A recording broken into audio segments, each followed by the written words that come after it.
Welcome back to my Colorado Mountain Garden, and my voice is starting to get better. It's still not perfect, but that's good. Um, I have all the herbs, the bigger herbs that I have started out today because I need to get them watered. And so I went ahead and brought them here into my kitchen. And so I thought I'd give you a look at what's going on. This is my rosemary. And you can see it's still really small. And I started these seeds in February. And so they're still really small. That's okay. The extra seeds that I had left, I gave to a friend, and she potted them. I didn't get as much germination as I wanted to, but this is enough for me because when these get taller, let me bring this up here.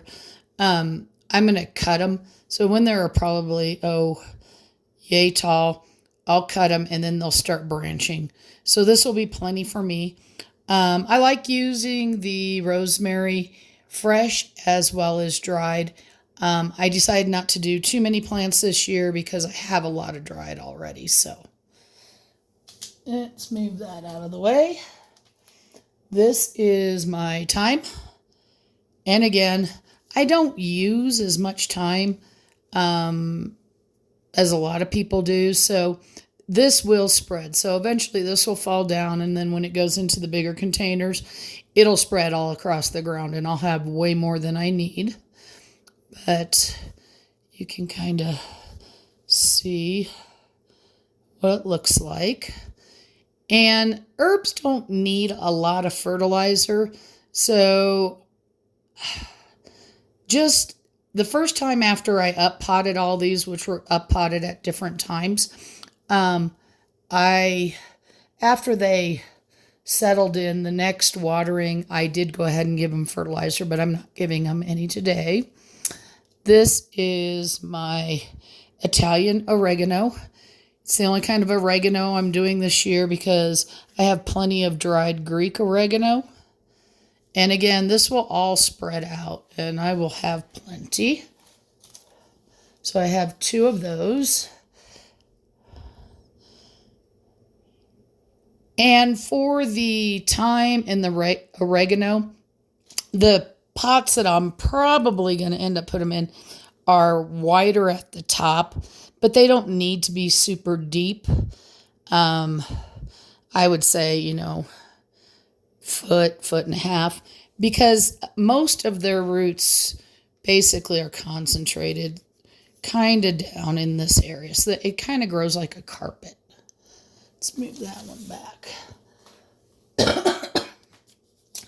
And then this is one of the Emily basils. I love watching basil grow.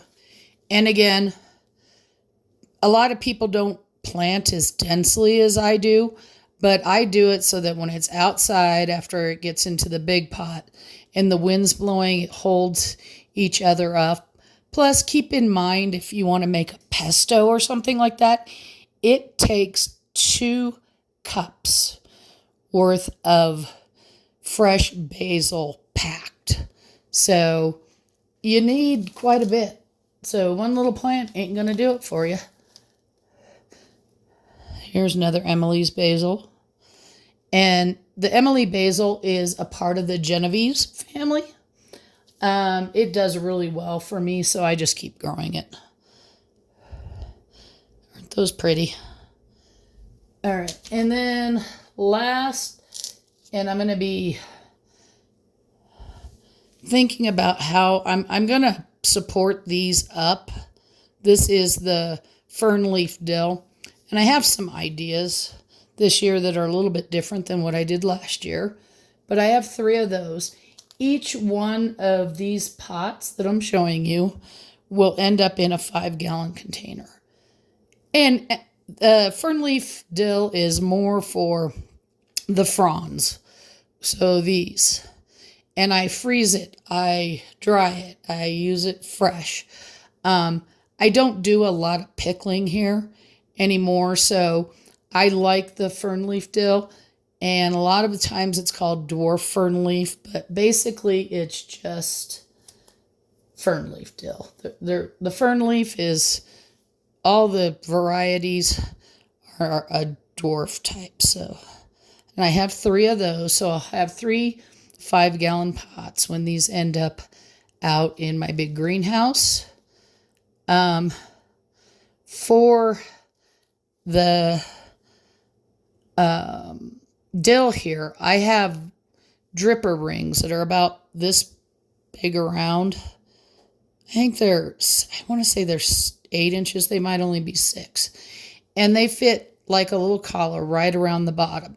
So each pot gets one, and then that gets plugged into my dripper system and provides the water to these when they're outside. While they're inside, I water them from below to keep dampening off and things like that happening.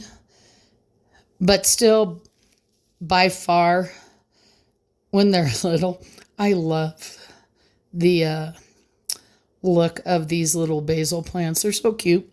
It's like a little fairy garden, but it's like a little tree. I hope you're having a wonderful day and happy gardening.